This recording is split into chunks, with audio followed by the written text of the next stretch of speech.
بچوں، اس بھیڑ کے بچے کی کہانی تو آپ نے سنی ہوگی جو ندی پہ پانی پینے آیا تھا۔ وہاں سے کچھ فاصلے پر ایک بھیڑیا بھی پانی پی رہا تھا۔ ابھی اس بچے نے چند گھونٹ ہی پیے تھے کہ بھیڑیا اس کی طرف آیا اور بولا، تم پانی گندا کیوں کر رہے ہو؟ دیکھتے نہیں میں پانی پی رہا ہوں۔ بھیڑ کے بچے نے، جسے میمنا بھی کہتے ہیں، نے ڈرتے ہوئے کہا، جناب، پانی تو آپ کی طرف سے میری طرف آ رہا ہے۔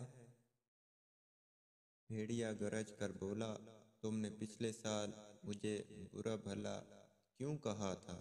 جناب، پچھلے سال تو میں پیدا بھی نہیں ہوا تھا۔ میری عمر تو ابھی صرف 6 مہینے ہے۔ پھر وہ تمہارا بھائی یا باپ ہوگا، بھیڑیے نے کہا، اور میمنے پر حملہ کر کے اسے کھا گیا۔ لیکن بچوں، یہ کہانی اس میمنے کی نہیں، اس کے چھوٹے بھائی کی ہے۔ وہ اکثر اپنی ماں سے اپنے بڑے بھائی کے بارے میں پوچھا کرتا تو اس کی ماں اسے یہ کہانی سناتی اور ساتھ ہی تاکید کرتی کہ ندی پہ پانی پینے نہ جانا۔ تو پھر میں کہاں پانی پیوں؟ وہ پوچھتا، یہاں تو صرف ایک ہی ندی ہے، تم اس وقت پانی پی لیا کرو جب بھیڑیا اور دوسرے بڑے جانور وہاں نہ آتے ہوں۔ اس کی ماں کہتی، ندی پہ پانی پینے جانور عموماً صبح اور شام کے وقت آتے تھے، اس لیے میمنا دوپہر کے وقت پانی پی آتا۔ لیکن دوستو، کہتے ہیں کہ ہونی کو کون ٹال سکتا ہے؟ میمنے کا سامنا بھیڑیے سے ہونا تھا، سو ہو کر رہا۔ کچھ اس طرح کہ ایک دوپہر میمنا ندی پہ پانی پی رہا تھا کہ اسے دوسری طرف سے بھیڑیا اپنی طرف آتا دکھائی دیا۔ میمنا سنبھل کر کھڑا ہو گیا۔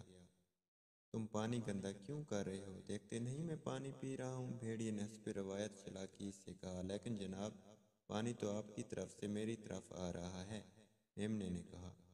تم نے پچھلے سال مجھے بڑا برا بھلا کیوں کہا تھا؟ بھیڑیے نے پرانی چال چلی۔ جناب، وہ میں نہیں، میرا بڑا بھائی تھا، اور آپ نے اس بیچارے کو کھا لیا تھا۔ میمنے نے ندی کے کنارے کی طرف کھسکتے ہوئے کہا، میں تمہارے ساتھ بھی وہی سلوک کروں گا، بھیڑیے نے دانت نکالتے ہوئے کہا اور میمنے پر چھلانگ لگا دی۔ میمنا جلدی سے ایک طرف ہٹ گیا اور بھیڑیا اڑتا ہوا ندی میں جا گرا۔ برسات کے دن تھے، ندی بہت تیزی سے بہہ رہی تھی۔ بھیڑیے نے تیر کر کنارے پر آنے کی بہت کوشش کی، مگر پانی کا تیز بہاؤ اسے دور بہا لے گیا۔ دیکھتے ہی دیکھتے بھیڑیا پانی میں ڈوب گیا۔ چھوٹا میمنا آرام سے چلتا اپنے گھر پہنچ گیا۔ ماں، میں نے بھیڑیے کو پانی میں گرا دیا ہے، اس نے اپنی ماں سے کہا اور پھر ساری روادات سنا دی۔ ماں نے حیرت اور خوشی سے اس کی طرف دیکھا اور پھر آگے بڑھ کر اپنے بہادر بیٹے کا منہ چوم لیا۔